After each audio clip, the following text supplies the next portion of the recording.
नोटाबंदीवरून आक्रमक पवित्रा घेणाऱ्या शिवसेनेनं आता भाजप सरकारपुढे सपशेल नोटांगण घातलंय। नोटाबंदीच्या निर्णयामुळे जनतेला त्रास होतोय असं गाऱ्हाणं घेऊन शिवसेना खासदार मंगळवारी पंतप्रधान नरेंद्र मोदींना भेटले। त्यावेळी मोदींनी शिवसेना खासदारांचे चांगलेच कान उपटले।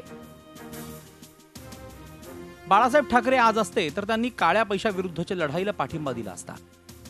मैं जब उनको ऊपर मिलूंगा तो वह बहुत खुश होंगे।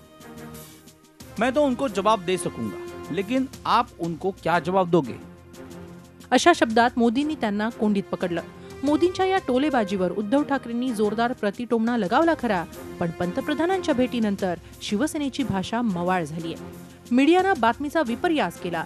पंतप्रधानांनी बाळासाहेबांबद्दल काढलेले उद्गार हे उदात्त भावनेनं होते असा दावा संजय राऊतांनी केला। तर मोदींनी शिवसेनेला विश्वासात घेतलं असतं तर गोंधळ उडाला नसता, पण वित्तमंत्र्यांनाही नोटाबंदीचा निर्णय माहीत नव्हता असा चिमटाही त्यांनी काढला। प्रधानमंत्री जर हे वाक्य बोलले असतील तर मला असं वाटतं ते अत्यंत उदात्त आणि चांगल्या भावनेनं बोलले की मला बाळासाहेबांना, आम्ही पण नेहमी म्हणतो की आम्हाला बाळासाहेबांना उत्तर द्यावं लागेल, आम्ही अजूनही बाळासाहेबांचे शिवसैनिक आहोत। आमच्याकडून जर काही चूक झाली असेल तर बाळासाहेबांना आम्हाला उत्तर द्यावं लागेल, ही आमची भावना आजही कायम असते। आणि ती जर प्रधानमंत्र्यांची असेल तर त्यांच्याविषयी बाळासाहेबांविषयी आदर त्यांनी व्यक्त केलेला आहे। नोटाबंदीच्या विरोधात ममता बॅनर्जींनी काढलेल्या मोर्चात शिवसेना सहभागी झाली होती, त्यामुळे मोदी शिवसेनेवर नाराज झाले।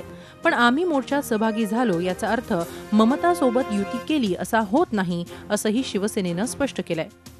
त्यांच्या निवेदनामध्ये रोलबॅकचा त्यांनी मागणी केली होती, परंतु शिवसेना म्हणून आम्ही रोलबॅकची मागणी केलेली नव्हती। आम्ही फक्त या सर्वसामान्य माणसाला, गरीब माणसाला, शेतकऱ्याला, शेतमजुराला पैसे मिळावेत यासाठी आपण काही मार्ग काढावा आणि त्यामध्ये राष्ट्रपतींनी मध्यस्थी करावी अशा प्रकारचा आम्ही त्या आमच्या निवेदनामध्ये उल्लेख केला होता। म्हणून त्यांच्या निवेदनावर आम्ही कोणी सह्या केल्या नव्हत्या। सत्तेत राहून विरोधी पक्षासारखी वागणारी शिवसेना सरकारच्या निर्णयाला पाठिंबाही देता येत नाही आणि सत्ता सोडताही येत नाही अशा संभ्रमात शिवसेना सापडलीय।